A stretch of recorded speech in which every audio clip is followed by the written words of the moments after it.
Senhoras e senhores, boa noite para todos. Que Jesus nos abençoe. Que a nossa noite possa ser pródiga de bênçãos, que o nosso aprendizado se faça de maneira em que entendamos as leis da vida, os desafios que nos aguardam e, acima de tudo, podermos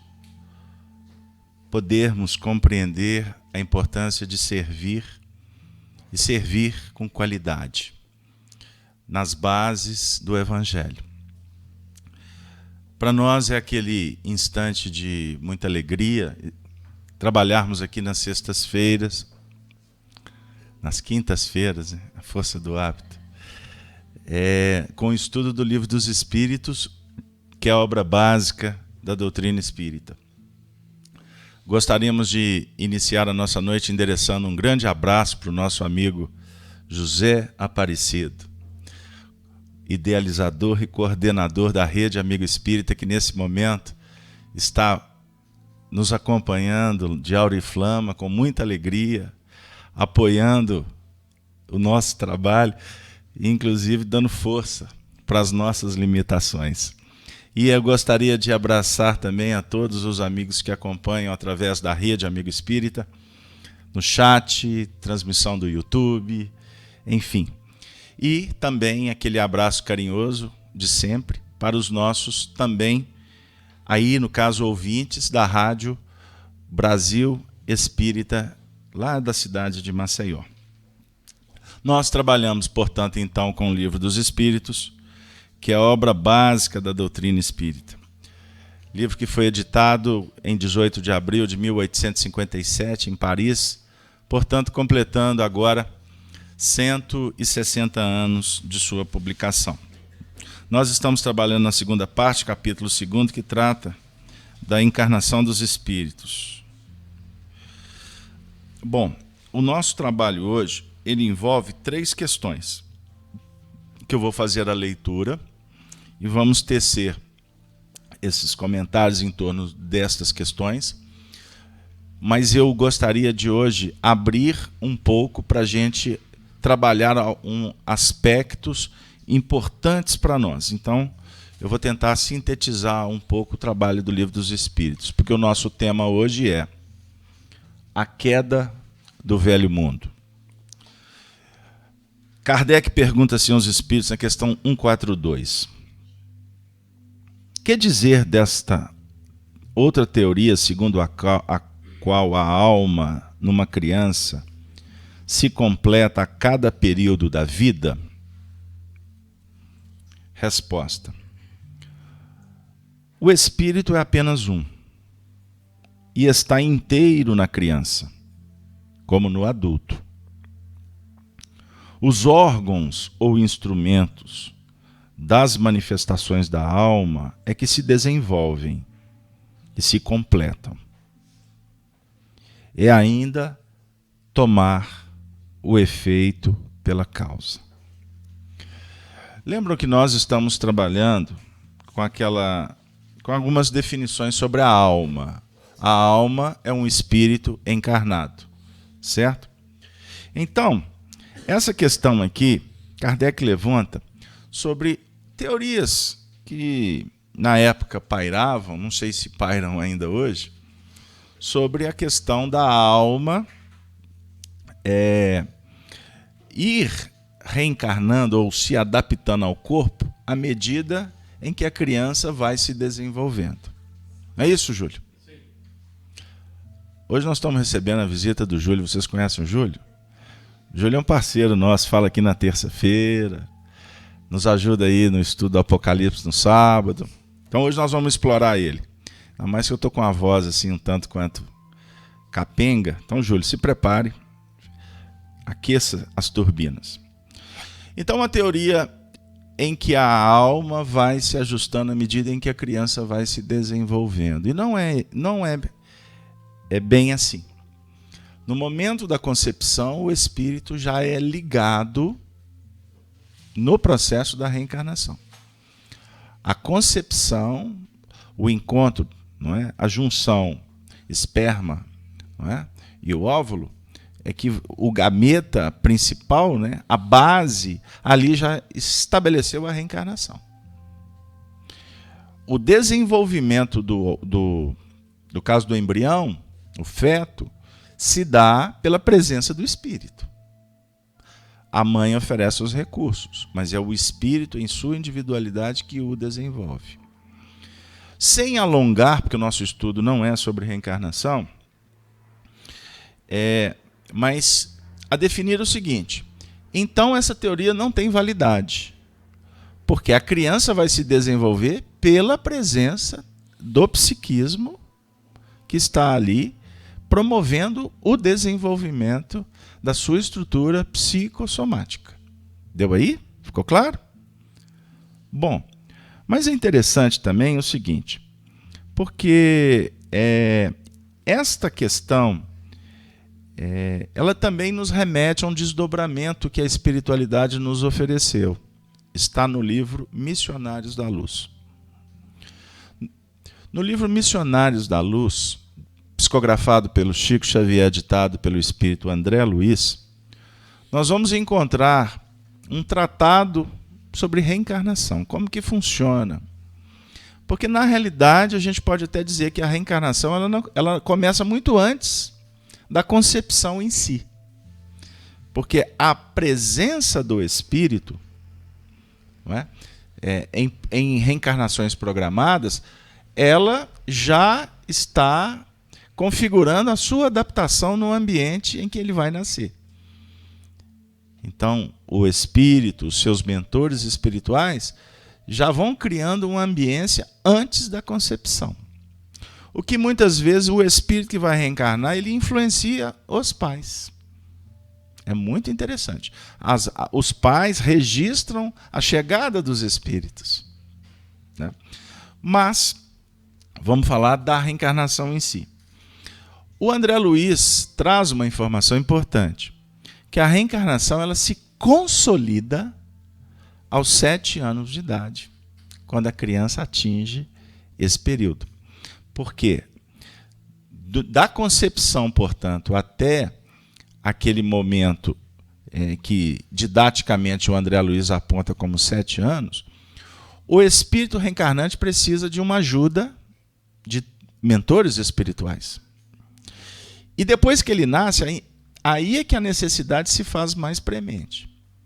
Porque o guia designado para acompanhar a reencarnação dele tem a responsabilidade, inclusive, de ajudá-lo na produção da sua própria constituição sanguínea, produção de hemácias.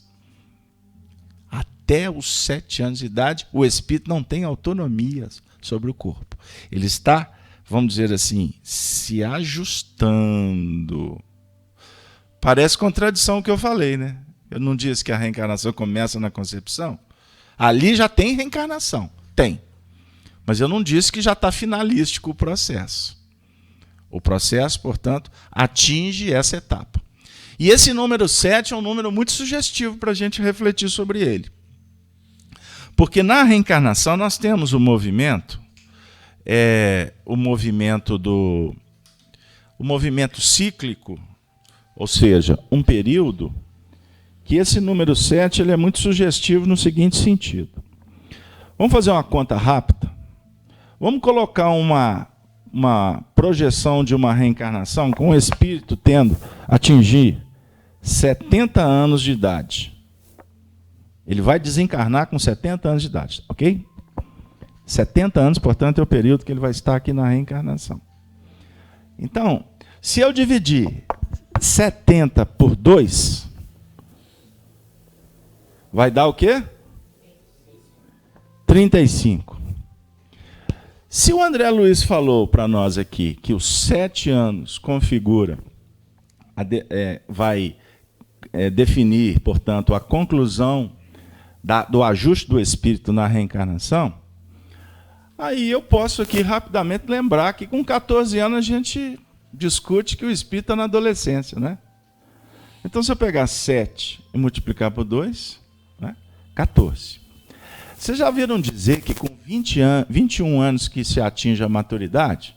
Então, 14 mais 7, 21. E aí do 21, se eu colocar mais 7, 28 anos. É uma idade muito interessante para a gente refletir sobre a nossa própria história quando nós atingimos 28 anos. É bem diferente dos 21, certo? E se eu julgar mais 7, vai dar quanto? 35. 35 dividido por 7 é quanto, Júlio? Ah, pelo amor de Deus. 5. Nossa Senhora. É porque o povo da atualidade usa calculadora, né? Então, aqui eu tenho o número 5. O número 5 para os estudiosos define, é o número que simboliza a reencarnação, no seu sentido das fixações dos caracteres. Por exemplo, o número 5 fala para nós dos 5 sentidos. Tato, olfato, paladar, audição e visão. Deu aí? Ué, mas Casalberto, mas e os outros 35? Ah, caboclo. Então vamos pensar o seguinte, até os 35 você está na subida. Como a reencarnação de 70 anos, dos 35 para baixo você começa a entrar na descendência. Será que eu posso falar assim? Posso vir a ser contestado pelos fisiologistas. Não posso? Mas não tem problema. Eu gostaria de dizer, voltando à questão numérica, que o número 2, ele se caracteriza, ou ele nos traz uma ideia de uma lei chamada lei de dualidade. Dualidade. Tudo é dual. Tudo tem dois lados. Macho, fêmea, dia e noite. Magnetismo, eletricidade. Deu aí? A razão e o sentimento.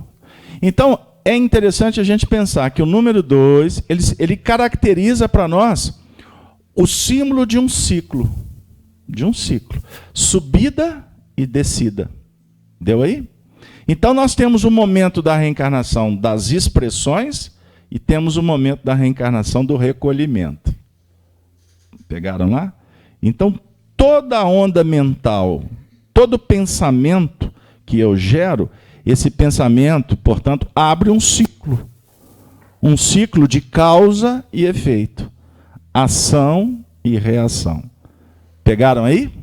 Então, é importante a gente refletir rapidamente, porque não estamos aqui para aprofundar nesse sentido, verificar que nós temos na nossa trajetória espiritual na Terra, reencarnados, esse movimento cíclico que vai se tornar extraordinário quando esses 5 sentidos, ele transcende e multiplicado por 2 ele vira o número 10. O número 10 é o número considerado como o número completo, divisível, completo na sua essência.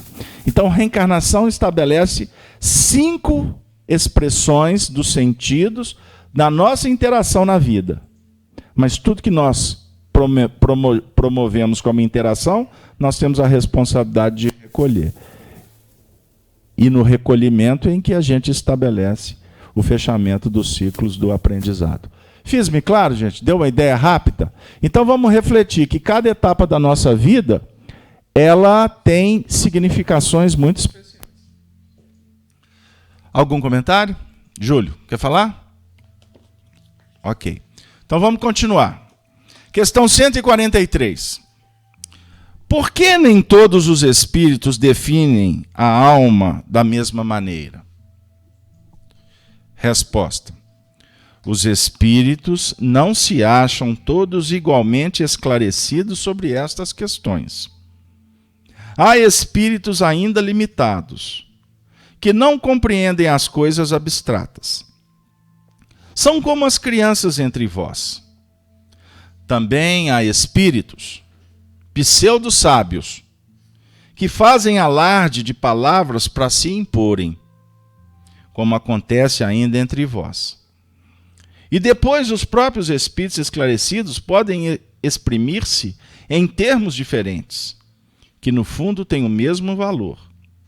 Sobretudo quando se trata de coisas que a vossa linguagem é incapaz de traduzir com clareza. Recorrem então a figuras, a comparações, que tomais como realidade.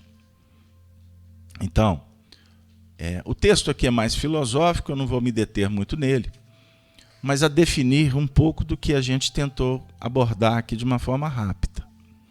Cada um de nós poderemos ou concebemos a vida de acordo com as nossas condições. Você enxerga a vida de acordo com a sua possibilidade, com a sua bagagem, com a sua experiência, seja a experiência adquirida aqui nessa encarnação ou no conjunto delas. Existe o movimento em que somos infantis, somos jovens, somos adultos, somos maduros. Então, quando nos projetamos com muita expectativa. Porque, como trazendo o símbolo de uma planta, há o momento da fertilização, o momento do crescimento, há o momento da florescência, há o momento da frutescência e há o momento do espalhar a semente, para que a semente possa revigorar a vida. Então, vamos pegar esse número aqui, só para me ajudar no que eu quero dizer. Até os 35 anos, nós estamos vivendo esse período. Depois dos 35 anos, nós vamos caminhar para um processo inverso. Tudo que eu aprendi, tudo que eu trabalhei até os 35 anos, dos 35 para frente, eu vou começar a descer nessa escala para rever tudo que eu semeei. E quando eu desço para rever, não é? Obviamente que eu vou estar revendo, operando também. Mas aí você, revendo o que você fez, você vai fazer de uma forma diferente. Opa, eu fiz desse jeito, agora eu vou tentar fazer de uma outra maneira. Então, na evolução, nessa espiral evolutiva, que é cíclica, lembram? Cada pensamento gera um vórtice, uma onda. Essa onda sai de uma forma elíptica. Elíptica, ela sobe, ela desce. Olha que interessante. O nosso pensamento ele tem uma potência de força que joga e que traz. Força centrífuga e força centrípeta. Semeadura, colheita. Quando você joga para fora, você está produzindo. Os seus sentimentos vão encontrar ressonância lá fora. E você vai atrair para você aquelas forças que você emitiu, que tem relação com a outra. Vamos ser prático. Sai por aí fazendo bem. Daqui a pouco você vai encontrar aqueles que fazem o bem. Depois disso, vocês começam a conviver.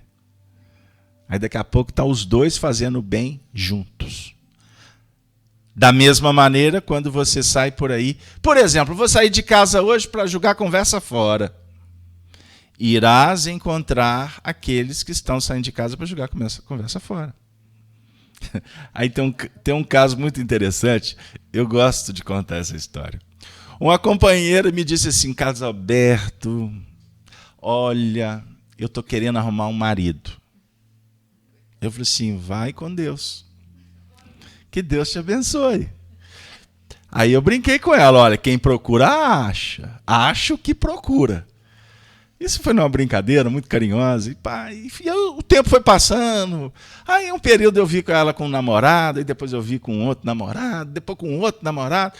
Aí chegou um tempo, eu falei assim, Carlos Alberto, eu estou desistindo. Eu falei assim, mas por que, minha irmã? Não desista. Né? O amor é motivador, não desista. Ah, mas eu estou desanimando. Sabe por quê? Olha, eu idealizo para mim um companheiro que seja espírita, que goste de música clássica, que se alimente de uma forma frugal, que possa me convidar para assistir peças teatrais de Shakespeare e etc, etc, etc. E aí foi. Eu falei assim, Jesus, até eu já comecei a ficar imaginando que homem perfeito, né? Enfim. Aí, por fim, ela falou assim, mas eu não acho esse homem. Eu falei assim, minha filha, mas você tem que rezar, você tem rezado, você tem orado. Olha, eu quando católica pegava com o santo, no espiritismo eu já fui no Emmanuel, eu já bati no Bezerra, já falei com Sheila, mas eu não acho esse homem. Eu falei assim, minha filha, então quem sabe tem uma história de merecimento, de karma, causa e efeito. Calma, tudo se ajusta. Mas aí acabou a conversa. Eu falei assim, mas deixa eu te fazer uma pergunta. Aonde você está procurando esse dito homem perfeito? Carlos Alberto, eu frequento ali. Aí ela foi enumerando os lugares que ela frequentava. Ela falou assim, nesses você realmente não vai achá-lo. Aonde que tu está indo, você não vai achá-lo. Se você quer alguém que gosta de teatro, no mínimo você tem que ir ao teatro. Estou contando isso porque essa foi uma história muito engraçada, mas graças a Deus ela casou. Casou, tem 3 filhos maravilhosos, mas um dia ela me disse, eu só conheço ele de longe, né? Aí ela me disse, Carlos Alberto, eu estou tão feliz. Aí minha língua coçou. Aí eu quase fui, mas não posso perguntar. Mas ela não aguentou também e disse, Carlos Alberto, mas ele não tem nada a ver que eu idealizei. E eu falei assim, graças a Deus. Significa que o que você idealizou, na realidade, você não teria que trabalhar nessas faixas. Você tinha que lidar com outras frequências. É assim a vida, porque não basta você querer. É muito bonito falar que o querer é poder. Mas existe o querer com o Q minúsculo e o querer com o Q maiúsculo.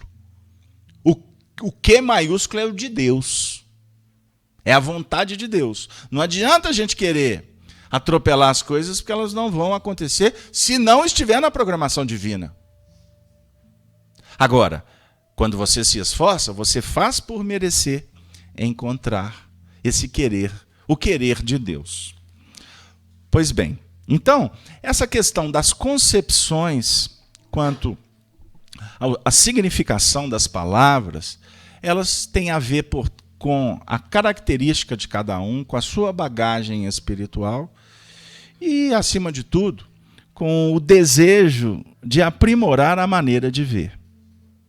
O que eu quero dizer com isso? Os entendidos afirmam que a filosofia é o caminho. Para você percorrer esse caminho, a gente também vai aprendendo que o caminho se faz no caminhar. Não tem caminho pronto. Nós é que construímos o caminho. E nós construímos o caminho de acordo com os nossos interesses. O que você quer? O que você entende que vai fazer bem? O que é justo? Então discuta isso, estude isso. Estude esses princípios para que você possa colocar o pé na estrada sabendo o que efetivamente você está querendo para você mesmo. Porque a grande maioria nesse mundo percorre as sendas sem saber aonde quer chegar. E como define a fábula, né? Se eu não sei para onde eu quero ir, qualquer caminho me serve. Qualquer caminho me serve. Não é qualquer caminho me serve. Eu preciso, então, estabelecer aonde eu vou chegar.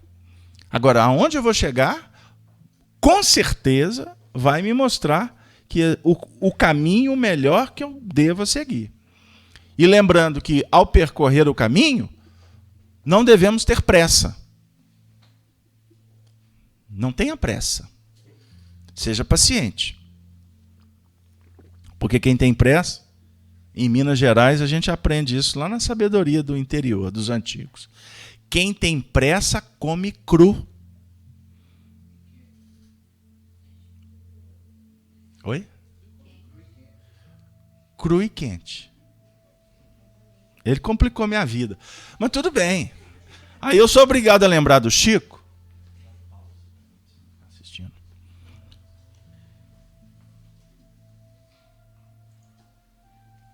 Desculpa, técnicas.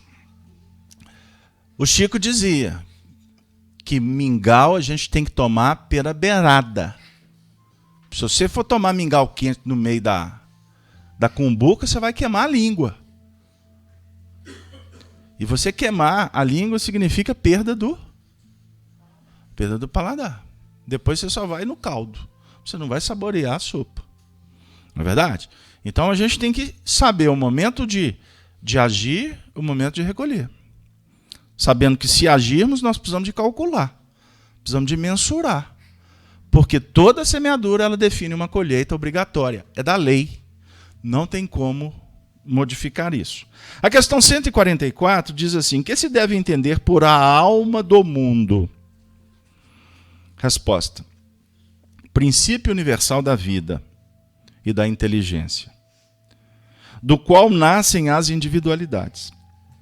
Mas os que se servem dessa expressão muitas vezes não se entendem entre si. O termo alma é tão elástico que cada um interpreta ao sabor de suas fantasias. Algumas vezes tem-se atribuído uma alma à terra.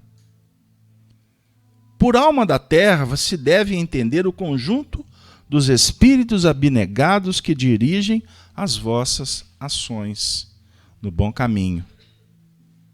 Quando os escutais e que, de certo modo, são os representantes de Deus junto ao vosso globo. O termo, então, alma é muito elástico. A alma do mundo. A alma das coisas. Né? A alma das coisas. O sentido das coisas. São significados. Agora aqui, a espiritualidade vem falar então da alma do mundo. O que pode significar a alma do mundo? O projeto do mundo? A destinação do mundo? O pensamento divino que paira em todas as partes? Deus está em toda parte. Nós nos comunicamos com o Pai. Nós captamos o pensamento divino através do fluido cósmico universal, não é assim? Uma matéria primitiva que leva o pensamento de Deus em todos os lugares, como o vento leva o som. Você quer ouvir a voz de Deus? Amplie, aguce os seus ouvidos. O que Deus reserva para mim? A reunião espírita tem esse significado. Eu venho a uma reunião numa casa espírita cristã com o objetivo de receber aquela mensagem importante para o meu momento, para esse momento que eu estou vivendo dentro de uma caminhada. Se você vier na reunião espírita, se a gente tivesse reunião espírita todo dia para frequentar, e em toda a reunião espírita a gente estudasse um versículo só do Evangelho, amai a Deus sobre todas as coisas e ao próximo como a si mesmo. Este é o versículo, tá bom? Se a gente sistematizar 7 dias na semana, 7 vezes 4, quanto que dá? 28. 28. Então, 28 dias da semana, ou 28 dias em 4 semanas, multiplicado por 12, nós iremos ouvir o mesmo versículo, mas vamos interpretá-lo de uma maneira diferente. Porque o nosso estado íntimo, a nossa motivação é uma modificação diferente. A definir que nós estamos num processo eterno de mudanças, de transformações. É a lei do progresso. A lei do progresso é inderrogável. A lei do progresso é inviolável. Emmanuel falava para o Chico que a lei do progresso é a lei da mudança. Aí o Chico, certa feita, muito triste, perguntou se essa mudança não dava uma trégua. Se a lei de mudança não tinha alguma coisa assim que pudesse mudar. Tem jeito de mudar a lei de mudança? Aí o Emmanuel disse para o Chico, na lei de mudança, a única coisa que não muda é a mudança. Não tem como você dizer, não muda, não vou mudar, nada está mudando. Quando nós afirmamos isso, nós estamos dando um atestado de incompreensão do mecanismo da lei divina. A gente costuma até dizer assim, outro dia conversávamos, né?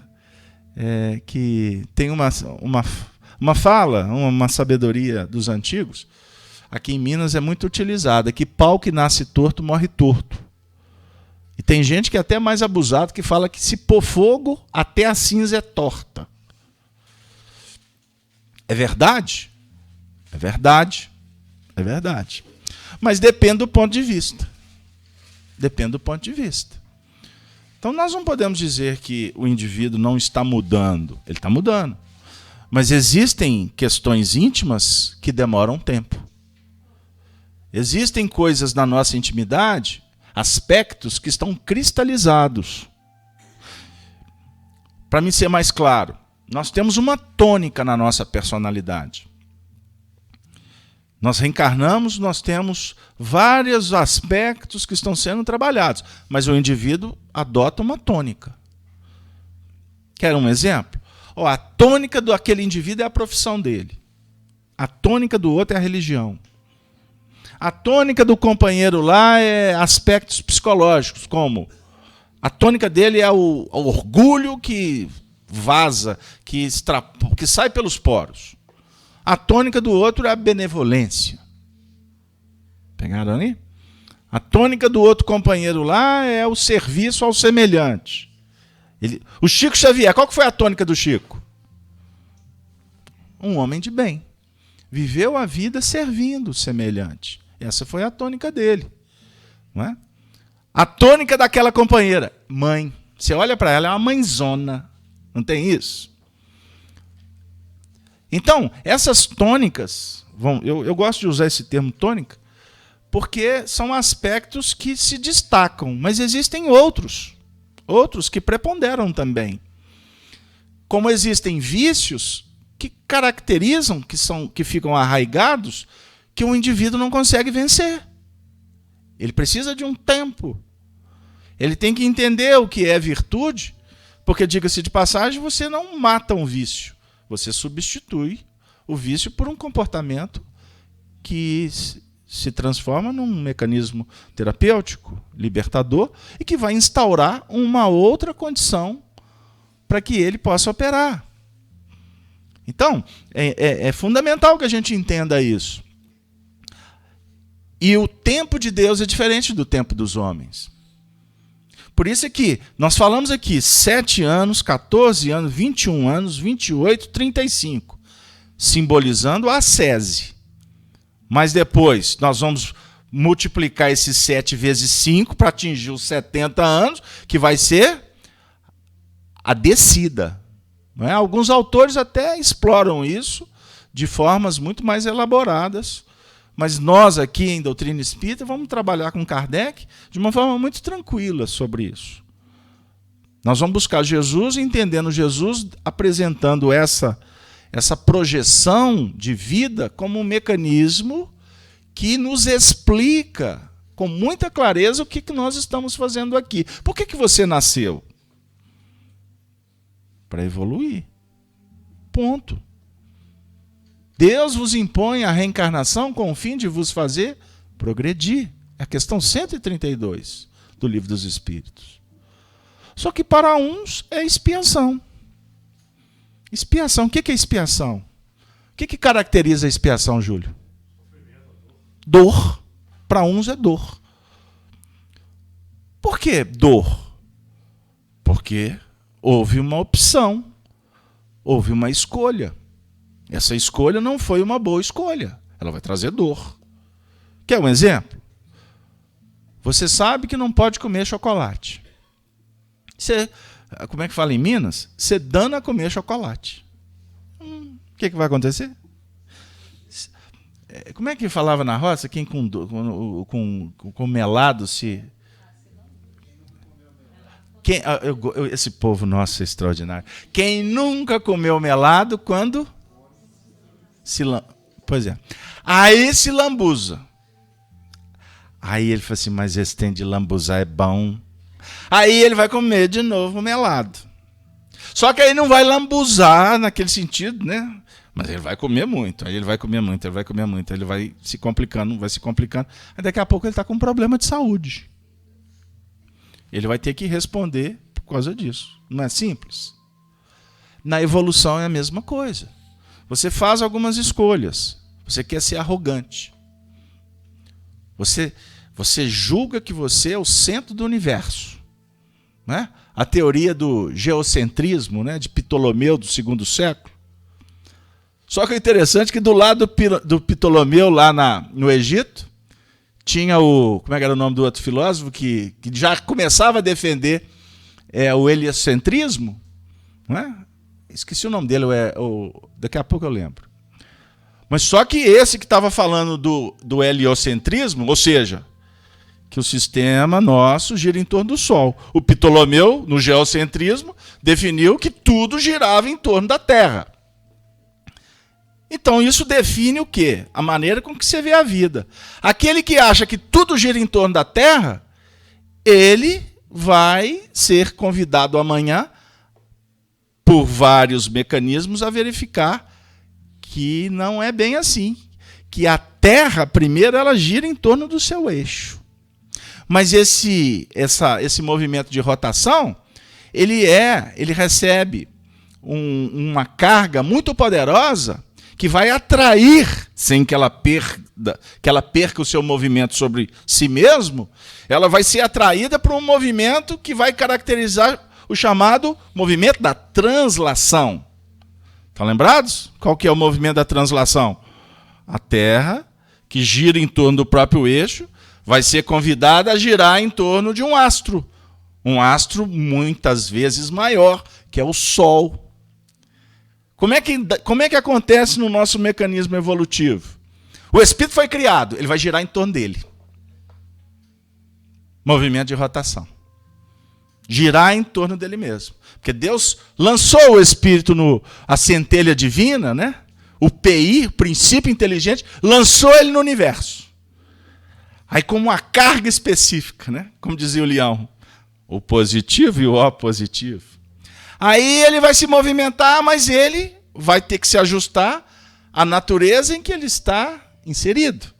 Então ele vai ter a oportunidade de criar e responder diante da sua criação pessoal, mas sempre as suas criações que terá limites diante de criações superiores.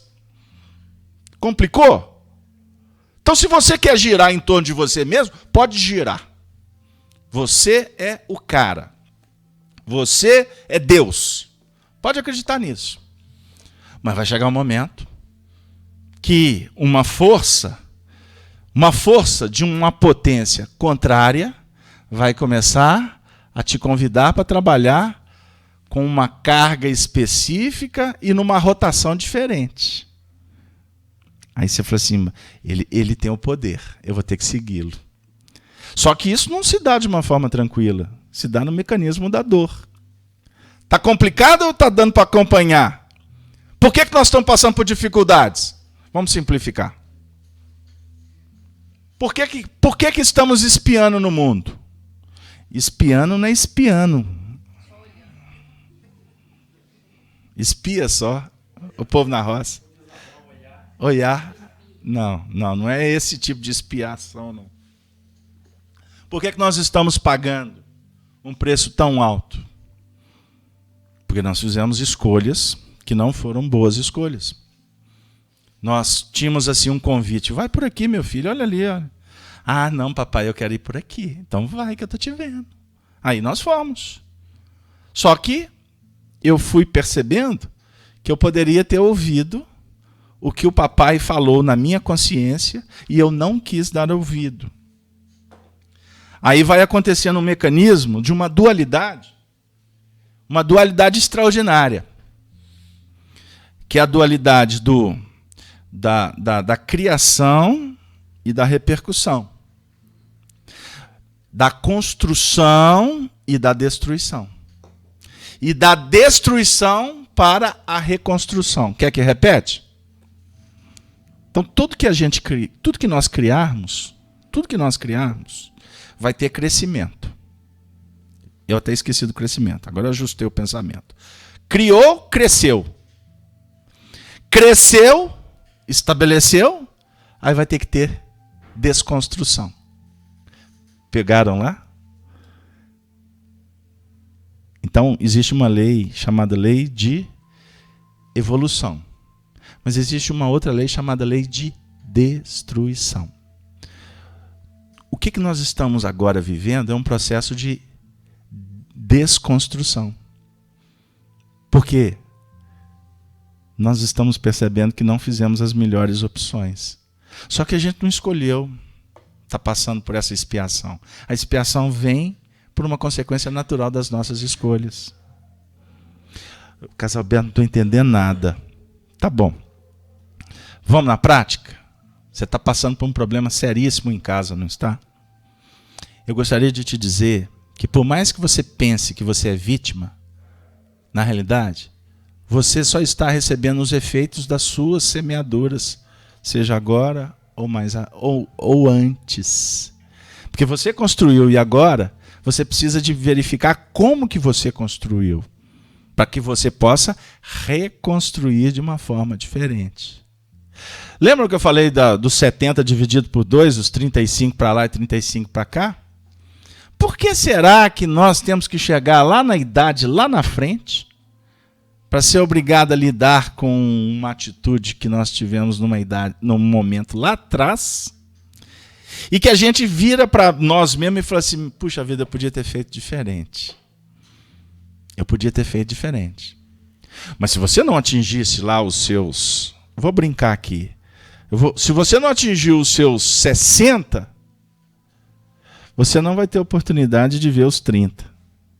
Se você atinge os 60, a vida vai te convidar para você voltar lá quando você tinha 30 e você vai lidar de novo com aquela experiência de alguma forma. Pode ser, por exemplo, lidando com um filho. Hoje você está com 60, o filho está com 30. Aí, de uma certa forma, o que o filho está fazendo, você fala assim, puxa vida, eu fiz igualzinho. Só que agora eu tenho que apagar o incêndio dele. Porque eu me livrei. Eu cheguei nos 60, a duras penas eu escapei. Só que o danado está fazendo a mesma coisa. Caboclo, acorda! Você está errado, meu filho! Costuma lá atrás ninguém ter te falado que você estava errado. Costuma ter acontecido isso. Como lá atrás, as projeções apontavam para a gente que era a melhor escolha era aquela. Não sei se vocês estão entendendo. Tem coisas que estão acontecendo na nossa vida agora que não tem a ver com o que nós fizemos aos 30 anos de idade nessa vida. Olha que você está com 70. Mas que tem a ver com o que você fez com 70 anos em outra existência. Hoje, se você pudesse, esgana o neto. Mas, de repente, você lá atrás, como avô, você esganou o neto e o negócio veio errado para o seu lado. Então, hoje, na hora que você vai esganar o indivíduo, sua mão até treme. Não, deixa para lá. Você não sabe o porquê, mas na hora você fala assim, você treme nas bases e fala assim, deixa para lá. Na hora do embate, você tem tudo para reagir. Aí você até arquiteta, você até projeta. Mas na hora do vão ver, é como se alguma coisa te impedisse e você não sabe explicar o que é. Não tem ninguém dando palpite, não tem espírito nenhum impedindo. Isso dimana de você. Como muitas vezes o indivíduo que pisou na bola, você está diante dele, você tem tudo para tripudiar, mas na hora, seu coração internece, você fala assim, eu não posso fazer isso. Aí você faz uma opção diferente e vai cuidar dele. Ele pisou na bola com você a vida toda. Você tinha tudo para acabar de empurrar. Pirambeira abaixo. Mas na hora, brota alguma coisa da sua intimidade e fala assim, põe no colo. É melhor. Aí você faz. Porque você atendeu a sua consciência. Quando você vai deitar a cabeça no travesseiro, você vai dizer, graças a Deus eu fiz essa opção. A evolução é um projeto extraordinário, que nós temos que ter o cuidado para estudá-la a cada momento que a gente puder. Agora, eu gostaria de dizer que antigamente, antes, lá da Idade Média para trás, julgava-se que o saber, para ter o saber, bastava conhecer, ter a informação. Com a Idade Moderna, a chegada dos humanistas, de um novo projeto de educação, a humanidade chegou na conclusão que para adquirir o saber, você precisa de conhecer, você precisa da informação. Mas só a informação não basta. Você precisa da informação, mas você precisa de verificar essa informação. Você precisa de perceber na aplicação se ela tem coerência. Você tem que ir para o laboratório da vida. Você tem que repetir. Só assim que você vai fixando o saber. Por isso, gente, Deus nos impõe a reencarnação com o fim de nos fazer progredir. Uma vida só não dava. Uma vida só não bastava. Não basta. Não bastará. Não pense que vai ser alguns anos que você vai solucionar esse drama. Tem coisas da nossa intimidade que a gente foge. Você sabe que você precisa de cuidar daquilo, mas você não... Alguns você não quer. Outros você faz assim, deixa para depois. Outros, temos medo de olhar. Temos medo. É a chamada fuga psicológica. Não enfrentar a realidade, portanto, é fugir dela. Por que fugir? Por medo? Por covardia? Porque muitos acham que existem algumas atitudes que são atitudes corajosas, mas são atitudes covardes. Covardes. O suicídio é covardia. E tem muita gente que acha que é um ato de coragem. Tanto é covardia que quando o indivíduo pratica, milésimos de segundo depois ele já está numa queda horrível, desesperadora, que ele vai necessitar de muito tempo, milênios, centenas de reencarnação amargando os frutos daquela semeadura.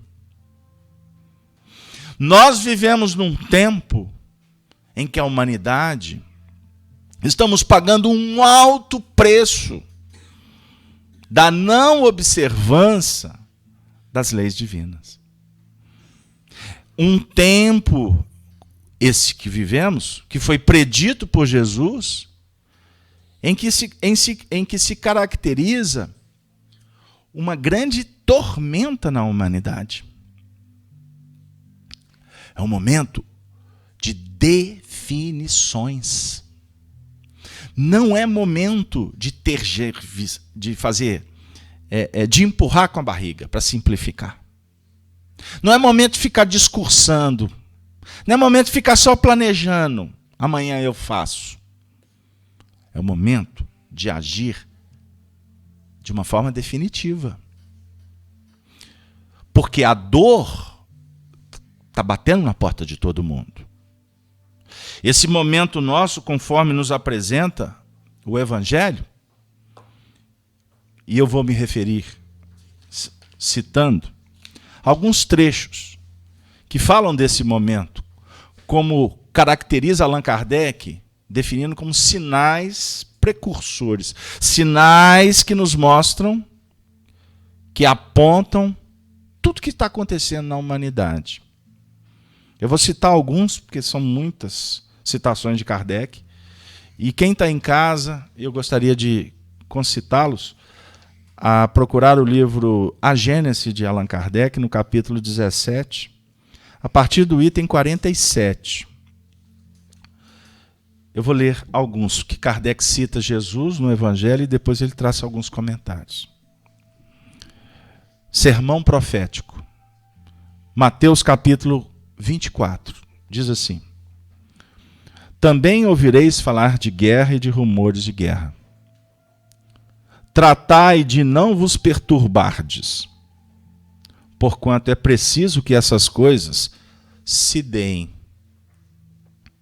Mas ainda não será o fim, pois ver-se-á povo levantar-se contra povo e reino contra reino. E haverá pestes, fomes e tremores de terra em diversos lugares. Todas essas coisas serão apenas o começo das dores. Em Marcos, no capítulo 13, versículo 12 e 13, está registrado: então o irmão entregará o irmão para ser morto. Os filhos se levantarão contra os seus pais e suas mães, e os farão morrer. Sereis vós, discípulos, odiados de toda a gente por causa do meu nome. Mas aquele que perseverar até o fim será salvo.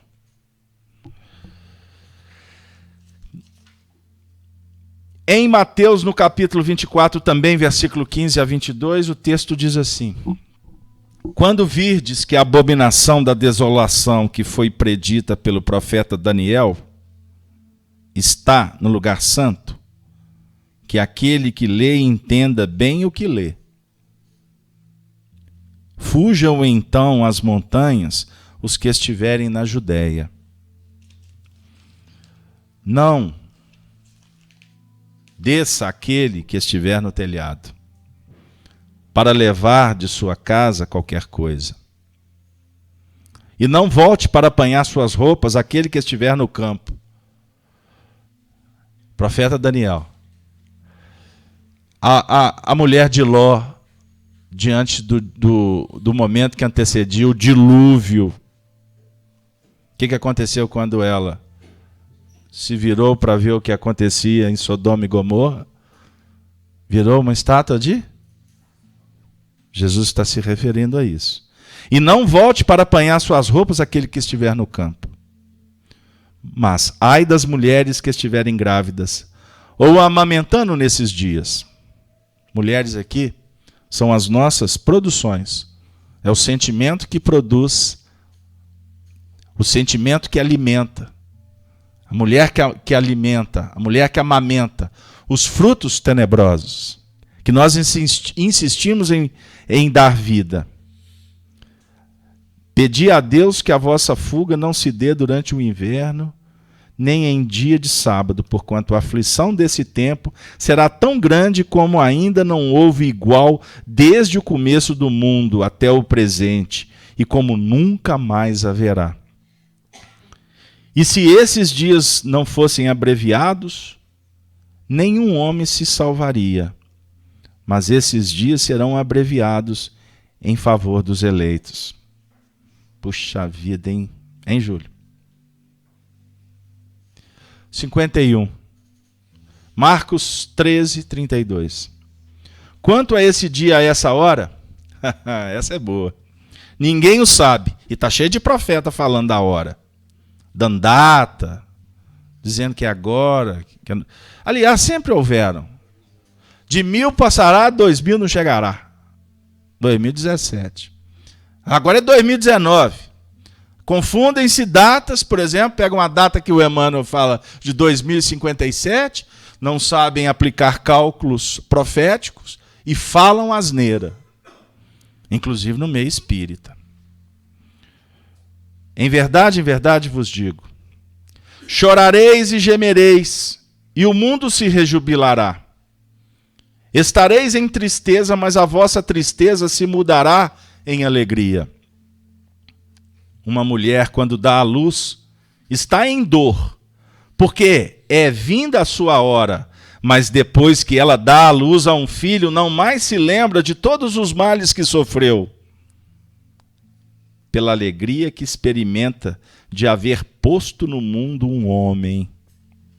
É assim que agora estais em tristeza, mas eu vos verei de novo, e o vosso coração se rejubilará, e ninguém vos arrebatará a vossa alegria. Eu vou ficar por aqui. Tem muitas outras abordagens. E Allan Kardec disseca para nós. Vivemos esse período. A dor, a desolação, sempre visitou a humanidade. É natural. Porque aprendemos com os espíritos que a evolução ela se dá em nível individual. Mas nós vivemos em comunidades. Então temos o aprendizado íntimo e o aprendizado a dois. Temos o aprendizado em família. Temos a evolução na comunidade, na cidade, no povo, nas nações. Temos aprendizado quanto humanidade. E caminhamos para termos a nossa oportunidade lidando com as humanidades que transcendem a evolução planetária. No aprendizado, há a necessidade de repetição. Porque na repetição é que fixamos, que revemos. E temos a oportunidade de reconstruir. Só reconstrói quando vemos o edifício ruir. O edifício pode ruir por um abalo sísmico, por um tremor que acontece lá fora, como o edifício pode ruir quando nós deixamos de alimentá-lo, como a mulher que vai amamentando os seus filhos. Ai das grávidas naqueles tempos. Você pode deixar de alimentar determinados comportamentos, atitudes, pensamentos. Deixando de alimentar, o que vai acontecer? Por exemplo, quando a gente infla um balão e a gente para de soprar nesse balão, abre as suas comportas, ele vai se esvaziar.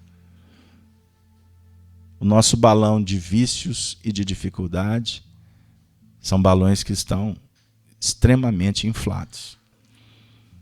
Então, vivemos um tempo em que esse aprendizado ele está batendo na porta de todos nós para que a gente possa reconsiderar, primeiro, as nossas necessidades como indivíduos.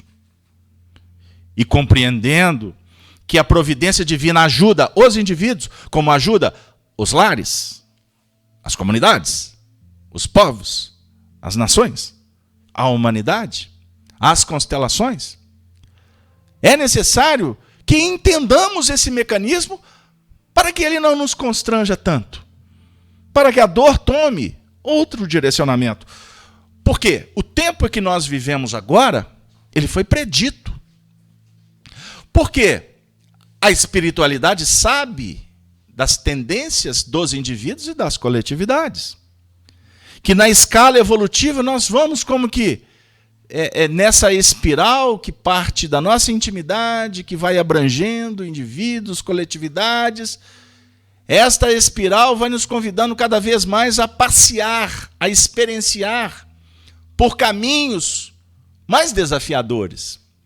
E quanto mais você é convidado para missões mais elevadas, teremos cada vez mais oportunidades de rever o que nós já semeamos até então. A definir que as minhas experiências até agora serão a base para as experiências futuras. No processo de transição que vivemos quanto indivíduos e quanto coletividades, chega-se o tempo em que o Senhor prediz que estaríamos diante de um instante em que toda a nossa trajetória seria revista. Seria o tempo em que a verdade precisaria de ter espaço. Naquele tempo, o meu evangelho seria pregado para todas as gentes. Muitos julgam que o cristianismo iria tomar corpo em todos os lugares. E não é bem isso que Jesus está falando. O Evangelho é a boa nova. O Evangelho é uma oportunidade em que estamos recebendo para ter uma notícia que a nossa destinação na Terra, ela não se limita a prazeres,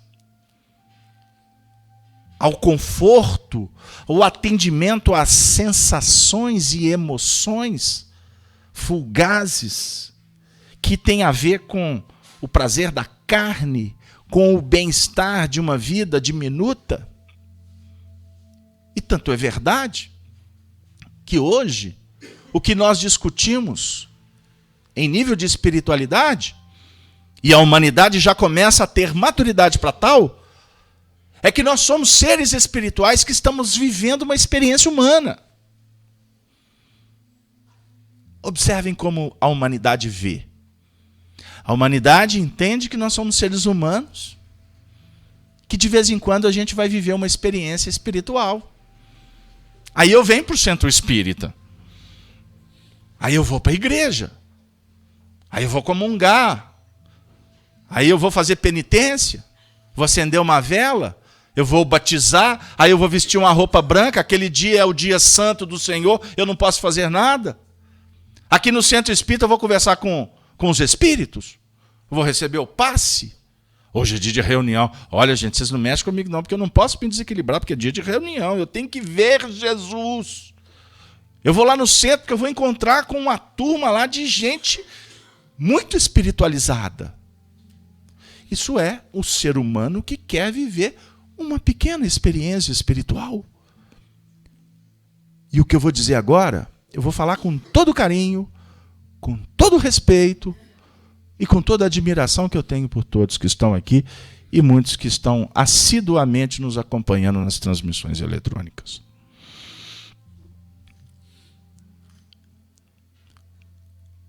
Isso valeu durante muito tempo. Mas não atende mais.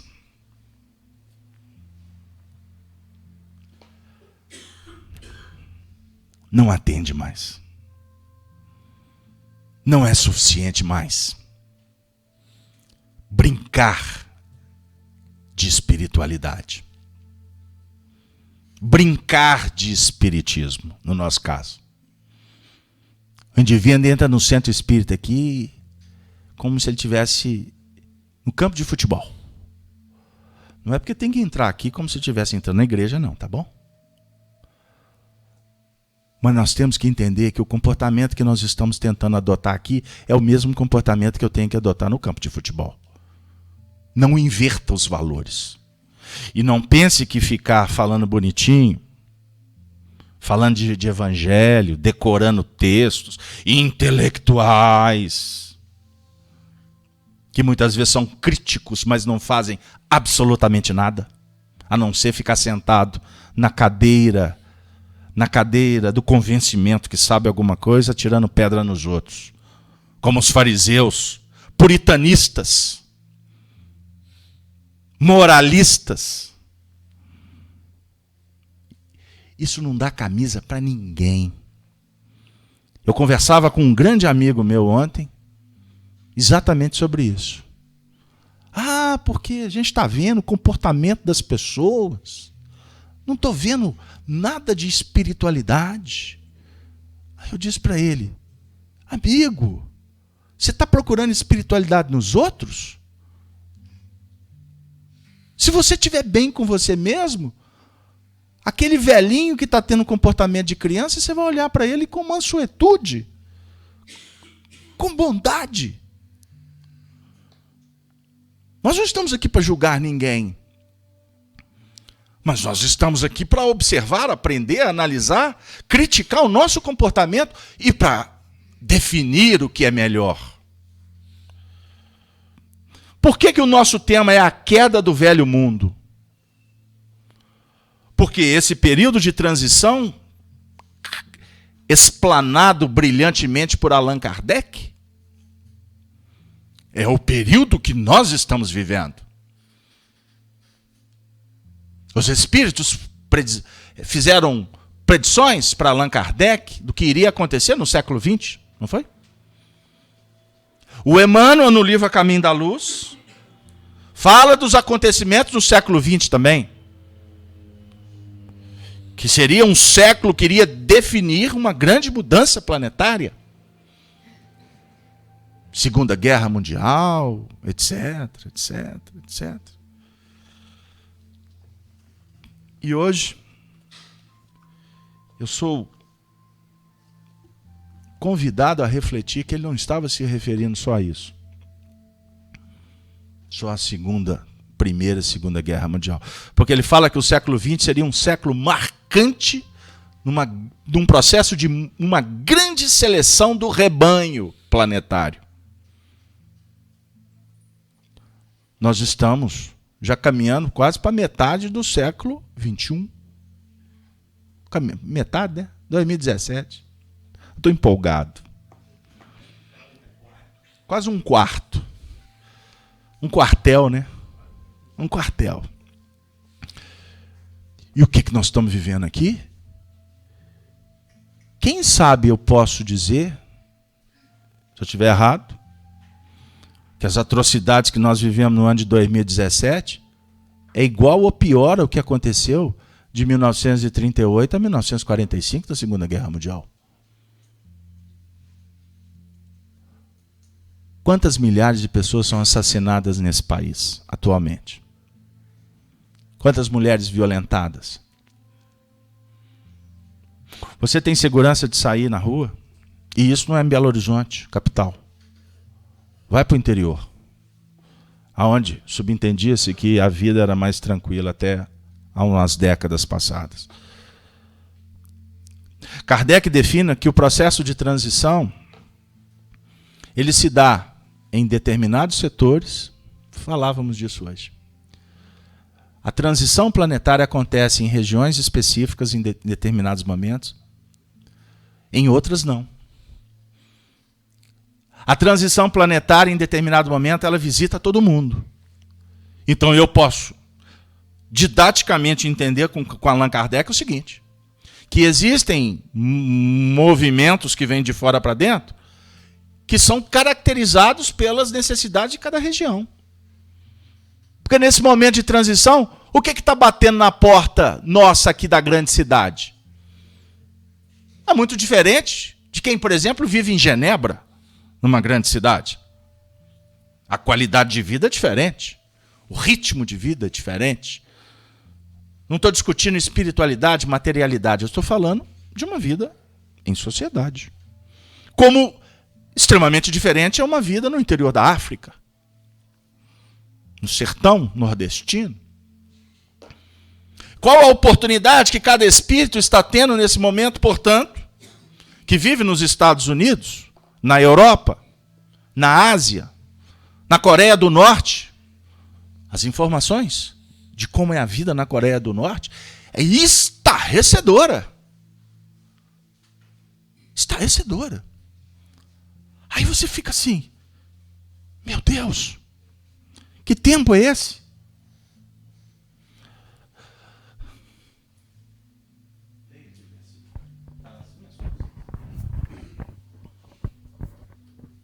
Logo depois desses dias, de aflição, o sol se obscurecerá.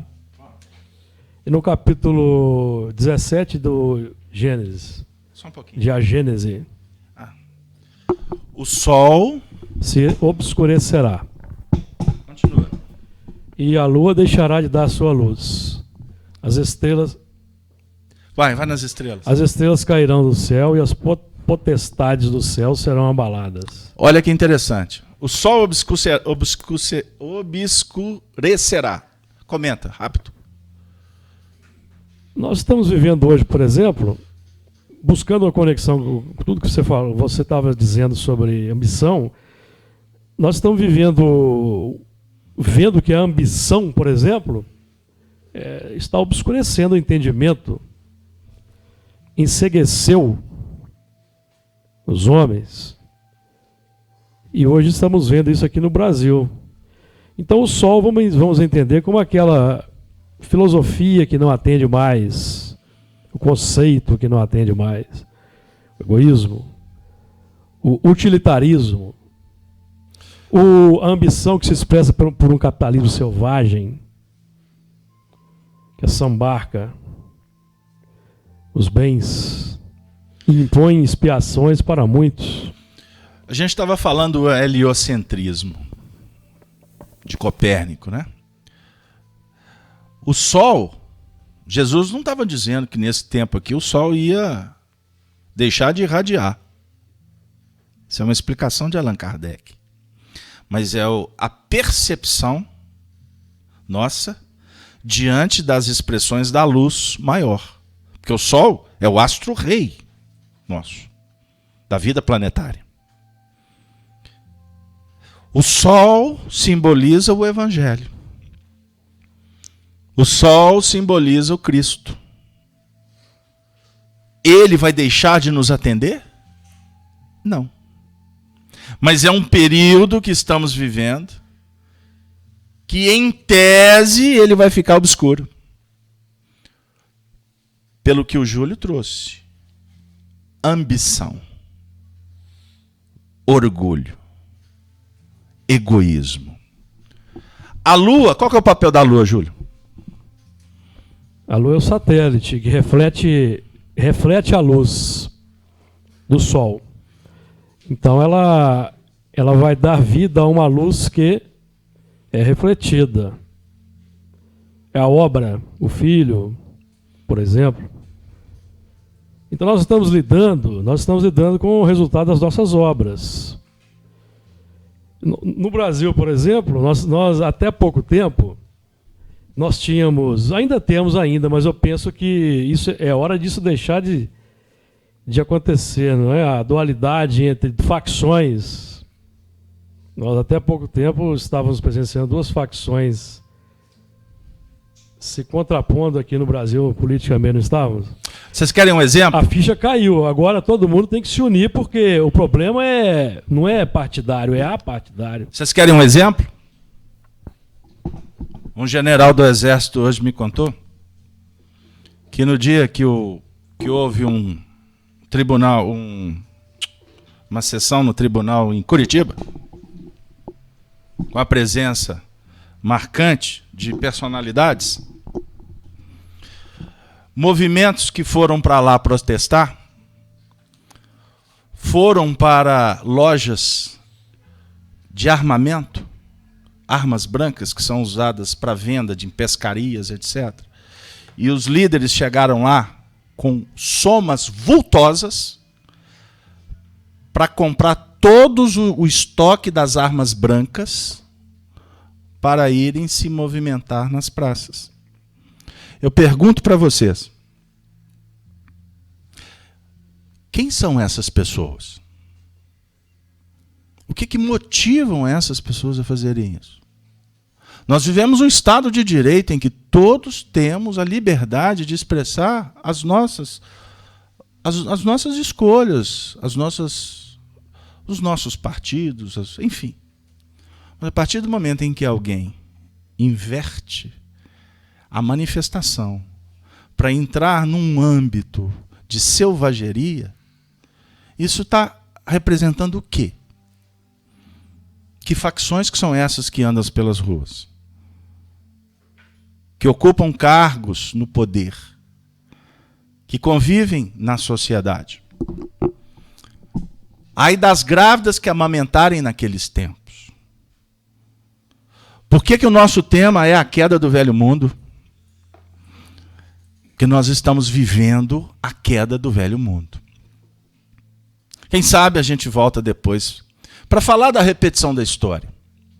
Há pouco tempo eu citei o que aconteceu em Roma, antes de Augusto César se tornar o primeiro imperador.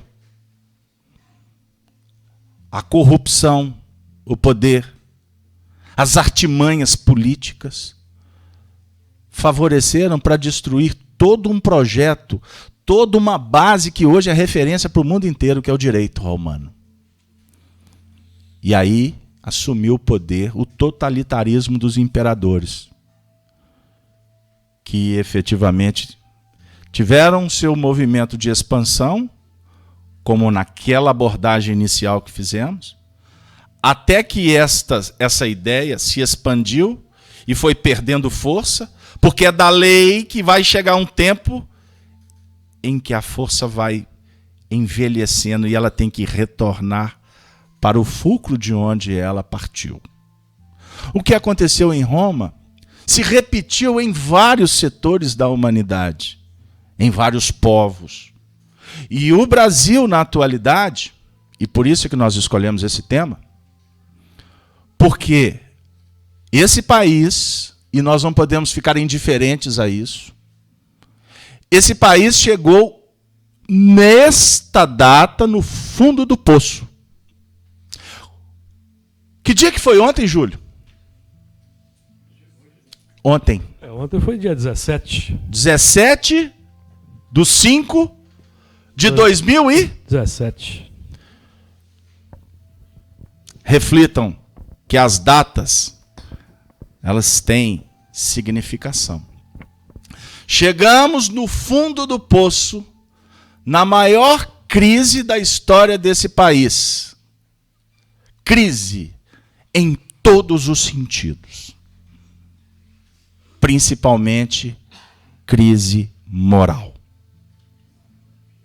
Aonde mais de 150 milhões de pessoas, lembrando que existem milhões que, vamos dizer, são simples, não têm entendimento quanto ao que acontece. Mas 2/3 sabem de exatamente o que está acontecendo. O ápice da corrupção sistêmica, que hoje, para nós, está muito claro, que ela só tem um partido. O partido vil do egoísmo crasso. Aonde o que impera é eu quero, eu posso e eu faço de tudo para manter o status quo. Caríssimos amigos, não se assustem, nem se atemorizem, porque se nós chegamos no fundo do poço, o fundo do poço é quando o filho pródigo chega naquela condição de entender que ele tinha tudo e desprezou. O filho pródigo começa a se alimentar com as bolotas dos porcos. Alimentação abjeta, de baixa vibração. E esse filho pródigo, então, caindo em si, ele começa a clamar pela misericórdia de Deus. E aí, o filho pródigo começa a se movimentar para construir um mundo novo. Não há mudança sem crise. E como nós temos afirmado aqui de uma forma muito cautelosa, essa crise, ela favorece o crescimento do indivíduo. Agora, por que a história se repete? Porque quem está amargando hoje, disseram assim, hoje eu recebi um comentário de um companheiro que disse assim, engraçado, agora eles vão colocar alguns na cadeia, e o que será dos milhões de plebeus? Aí eu carinhosamente respondi, receberemos as nossas cadeias, porque nós merecemos-las. Cada um tem ou é trancafiado de acordo com a sua concupiscência, com a sua adulteração, com a sua prostituição. É da lei. E aqueles que acusam, muitos conhecem aquele caminho. E muitos que atiram pedra, possivelmente podem repetir isso no amanhã, porque a história se repete. O Senhor da vida visita toda a humanidade, em todos os povos, para dizer assim, o planeta, como eu predisse, passaria por uma noite densa, escura, gelada, mas necessária. Bem-aventurados os mansos, os pacíficos, bem-aventurados os misericordiosos, porque os dias, a princípio, não poderiam ser abreviados, mas serão para estes que procurarem sintonizar com o mundo que Jesus propõe. Que não é um mundo construído com pedra, com ouro, com pedestais, com holofote, com vaidade. A espiritualidade está anunciando, como anunciaram para Noé, nos dias mais complexos da história do mundo antigo, simbolizada ou materializado nas cidades de Sodoma e Gomorra. Basta voltar no tempo, que a gente vai ver Sodoma e Gomorra na nossa porta, para não dizer, em alguns casos, dentro das próprias famílias, aonde cada um só pensa em si. Aonde o nosso comportamento é aquele comportamento que cada vez mais nos distancia das pessoas. Eu comentava hoje, antes de sair de casa, que um grande amigo meu, uma pessoa muito querida, de vez em quando me manda mensagem no WhatsApp. Ele já entra no assunto. Nem bom dia ele dá. E eu vou reclamar com ele, porque ele é meu amigo. Como assim você manda uma mensagem? Nem cumprimento você dá. Você chega numa casa de alguém e já vai entrando assim, e azar quem está lá dentro, me receba porque eu cheguei? Isso distancia pessoas. Tem assuntos que você não vai conversar no WhatsApp, meu amigo. É aniversário do seu pai. Você vai mandar presente, florzinha para ele no WhatsApp? Me desculpem. O irmão Tempo assola. Mas o irmão Tempo não consola. Quem consola é quem é misericordioso. É quem está sintonizando, ou está preocupado ou interessado em viver no mundo prometido por Jesus. Porque Jesus veio à Terra para auxiliar o contexto da humanidade terrena.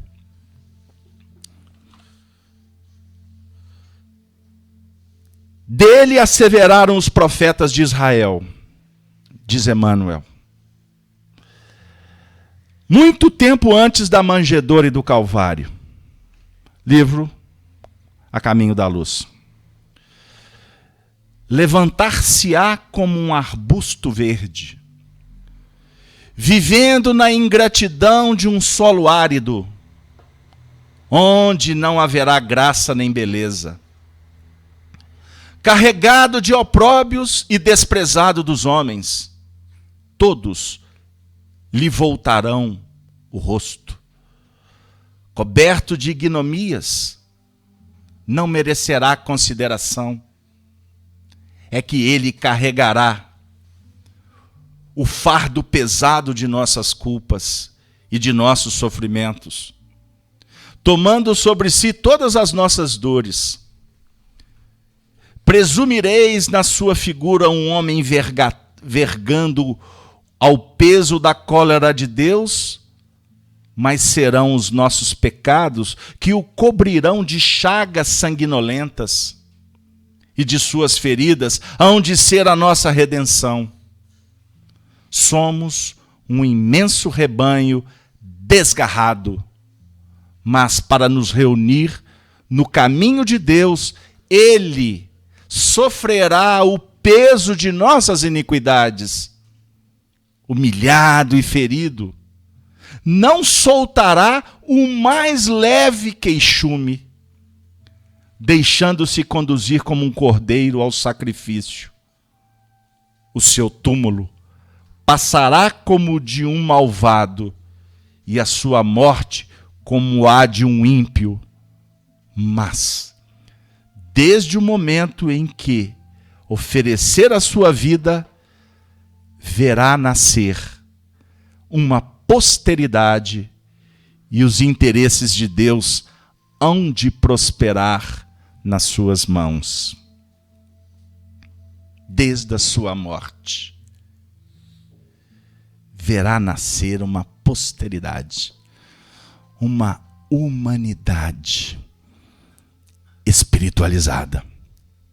Ele se entregou para que este exemplo ficasse salpicado na nossa intimidade, ficasse incrustado, ficasse marcado. E por isso hoje, por mais que muitos não se lembram, fomos nós que pedimos essa grande lição de reencarnar no Brasil. O coração do mundo e a pátria do Evangelho. A nação escolhida para que nós pudéssemos viver os preceitos do Evangelho. Por isso, lembremos-nos que nós não estamos aqui para entrar na sintonia de César. Porque os problemas de César são resolvidos por Césares. O nosso papel, como cristãos, é de nos comportarmos como aquele que deu a vida por nós. Amando, respeitando, orando por todos, porque todos serão reunidos um dia sob o mesmo estandarte, o da fraternidade.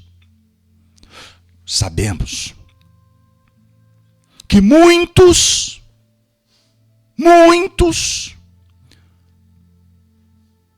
estão sendo convidados a partir do Brasil, porque não querem ser dignos brasileiros. Alguns para moradas tenebrosas do mundo espiritual, ou outras moradas em mundos inferiores. Porque o que foi deflagrado a partir do século XX foi o início de um grande degredo. Milhões e milhões de almas estão sendo retiradas do nosso planeta para viverem em situações de muita penúria, para que eles possam reconsiderar que não se brinca de espiritualidade, que não devemos brincar com a sexualidade, que não devemos baratear os nossos princípios mais sagrados do comportamento nobre e ético, reto, santo, educado. A sociedade que estamos vendo aí, ela apresenta para nós o ápice da queda, da besta apocalíptica. É a mais pura verdade. O que caracterizou o degredo dos capelinos, a raça adâmica, conforme aborda Allan Kardec no livro A Gênese, eles foram convidados para sair do mundo de onde vieram, que passava por o mesmo processo que passa o planeta Terra agora, por um simples detalhe, que se torna o mais importante. Falta de obstinação no bem. Anotem isso. Anotem isso. É uma palavra que Allan Kardec usa sobre o degredo. Falta de obstinação no bem. Isso tem a ver com o que Jesus disse. Aqueles que perseverarem até o fim serão salvos. Essa onda de crime, de insegurança, de insensatez, de incompreensão, de corrupção, bate na nossa porta como uma grande oportunidade para o nosso aprendizado pessoal. Bem-aventurado quem se manter incólume, quem se manter reto, firme. Estes serão os eleitos. Agora, se a gente continuar brincando, inclusive com o sofrimento dos outros, brincando com o crime que outros estão cometendo, julgando, acusando, atirando pedras, como milhões estão fazendo, com estes que estão sendo descobertos, estaremos nos matriculando na mesma escola, alimentando da mesma escória. Isso é fato. E não tem como não dizer. É o tempo em que a verdade aparece. Custe o que custar. O que define a mão de Jesus na destinação desse país. O Brasil não será mais o mesmo. Porque o que vai imperar daqui para frente é a justiça divina. Os homens não têm poder de sobrepor a intervenção do mundo espiritual. Quem brinca de viver será convidado a lidar com os cacos das suas escolhas. É triste, mas é a mais pura verdade. Uma amiga me disse hoje: você vai falar sobre a queda do velho mundo? O Brasil está em queda. Eu disse para ela que está nos acompanhando ao vivo agora que eu a vejo, na minha tela mental. O Brasil não caiu. Caíram os homens. Porque o Brasil é soberano. Ele é sustentado, ele é orientado por Jesus. O Evangelho não perde jamais. Perde-se a oportunidade de vivê-lo. Os princípios dessa nação são princípios que o Sermão da Montanha nos apresenta. Essa nação foi construída por índios, os simples, pelos degredados, que têm sede de justiça, os negros, os aflitos. E agora, os índios, os portugueses e os negros, que compõem a raça espiritual única brasileira, que conduz a destinação, influenciando os encarnados do mundo espiritual, todos eles estão dizendo para nós: salve Brasil, terra amada, idolatrada. Salve, salve Brasil. Brasil continental. Brasil sol. Brasil verde. Brasil esperança. Brasil ouro. Brasil espiritualidade.